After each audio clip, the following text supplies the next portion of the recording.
Over the last few days, we've interviewed the candidates running for Grand Rapids mayor. 4 hopefuls are on the ballot for the August 6th primary, and the top 2 vote getters will advance to the general election. And tonight we are talking to the final candidate in the race. News 8's Byron Tollefson wraps up our coverage. Senita Lenear is no stranger to Grand Rapids leadership. She served as the city's 3rd Ward Commissioner from 2014 through 2022. She's lived here since she was 9 and went to high school and college in the Grand Rapids area. She says this is where she wants to be. This is no joke, and this isn't a stepping stone. I don't have my eyes set on another elected office. I have my eyes set on serving the citizens and the businesses that exist right here in Grand Rapids. You've obviously served, on the city commission for some time. If you're elected mayor, what's your biggest priority? It's really making sure that the experience of Grand Rapids culturally is embraced by all who live here. More specifically, what needs to change? It's tied to how Black people experience Grand Rapids. So we've made the Forbes worst economical place for Black people to live. The data is there. We need to address it. We need to talk about it. We need to find out why it exists. And instead of just talking about it, we need to put and implement some of the things in place that will reverse some of those issues so that we can then have a Grand Rapids where everybody thrives. What is your opinion on the city supporting planned projects like the amphitheater, the soccer stadium, and the potential aquarium? Do you think this is a good use of resources? I believe that we need a vibrant downtown. Those are some really great things. I think these items are additions to what's already amazing downtown. But what we're also experiencing with downtown is that some people don't necessarily like to go downtown. I'm hearing that frequently because of parking, because of congestion, because of they're not feeling welcomed or they don't feel safe.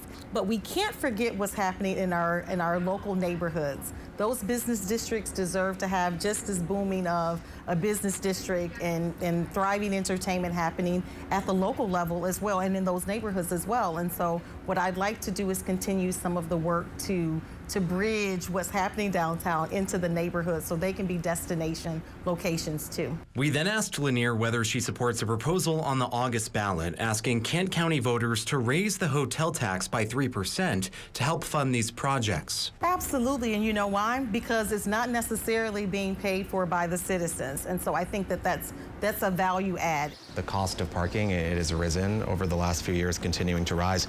I mean, how do you balance that need with the current projects aimed to expand our city and bring in more visitors? If we're talking about creating the Grand Rapids for all to thrive, we want to make sure that everyone can afford even parking to go downtown to some of the free entertainment that may exist. When it comes to addressing crime and violence, she cites her work on the city's SAFE Task Force, developed to reduce violence among young people. Some of our recommendations stemmed from making sure that there are employment opportunities for our youth, making sure that there are safe places for youth to go after school.